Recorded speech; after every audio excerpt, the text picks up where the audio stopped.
Santhanam comedy ஒன்று வரும், நிறைய பேர் கேட்டிருப்பீங்கன்னு நினைக்கிறேன். ஜப்பான்காரன் எதையோ கண்டுபிடிக்கிறான், அந்த மாதிரி நம்ம எதையாச்சும் கண்டுபிடிக்கலான்னு பார்த்தா ஆல்ரெடி கண்டுபிடிச்சி வச்சிடுறாங்க. அதுவும் நமக்கு ஒரு வகையில் ஈஸியாக போயிடுது. இந்த ஜப்பானில் வந்து சக்கரவள்ளி கிழங்கு வந்து பர்பிள் கலரில் விளையுமா, நம்ம ஊரில் மஞ்சள் கலரில் தானே விளையும்.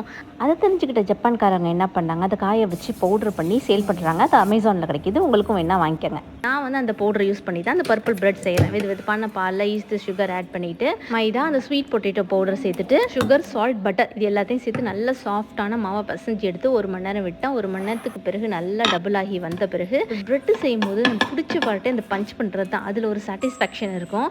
அந்த மாதிரி பஞ்ச் பண்ணி நல்லா ஸ்ப்ரெட் பண்ணி இந்த மாதிரி ஃபோல்டு பண்ணி ஷேப் பண்ணி ஒரு லோ ஃப்ளேமில் வச்சுட்டு, பிடிக்காத பாட்டு இருக்குது அதை கடைசியாக சொல்கிறேன், இதை மூடி மறுபடியும் 1 மணி நேரம் விட்டுடலாம். 1 மணி நேரத்துக்கு பிறகு மறுபடியும் நல்லா டபுள் ஆகி வந்துடும். இப்போ இதுக்கு மேலே கொஞ்சமாக பால் ப்ரஷ் பண்ணிவிட்டு 170 டிகிரி ப்ரீஹீட் பண்ண ஓவனில் 25 நிமிஷம் வச்சு எடுத்தேன். பர்ஃபெக்டாக வந்திருக்கு. சூடாக இருக்கும் போது மேலே பட்டர் அப்ளை பண்ணிவிட்டு நல்லா ஆற விட்டுருங்க. அப்படியே தலைவாணி மாதிரி பஞ்சு மாதிரி வந்திருக்கு. இப்போ எனக்கு பிடிக்காத பாட்டு ஒன்று இருக்குன்னு சொன்னால, இந்த கட் பண்ணுறது தான். நானும் எத்தனையோ தர பிரெட் பண்ணியிருக்கேன், ஆனால் ஒரு தர கூட இப்போ நான் பர்ஃபெக்டாக கட் பண்ணதே இல்லை. அமேசான்லாம் பார்ப்பேன் இந்த கட் பண்ணுறதுக்கு அந்த ஸ்லைசர்லாம், பட் அதெல்லாம் ஒழுங்காக ஒர்க் அவுட் ஆகுமா என்னன்னு எனக்கு தெரியலை. நீங்கள் யாரும் ட்ரை பண்ணியிருந்தீங்கன்னா எனக்கு கமெண்ட் பண்ணுங்கள். அப்படியே மறக்காமல் அந்த பிரெட் ரெசிபியும் எப்படி இருந்துச்சுன்னு சொல்லிட்டு போயிருங்க. தேங்க்யூ.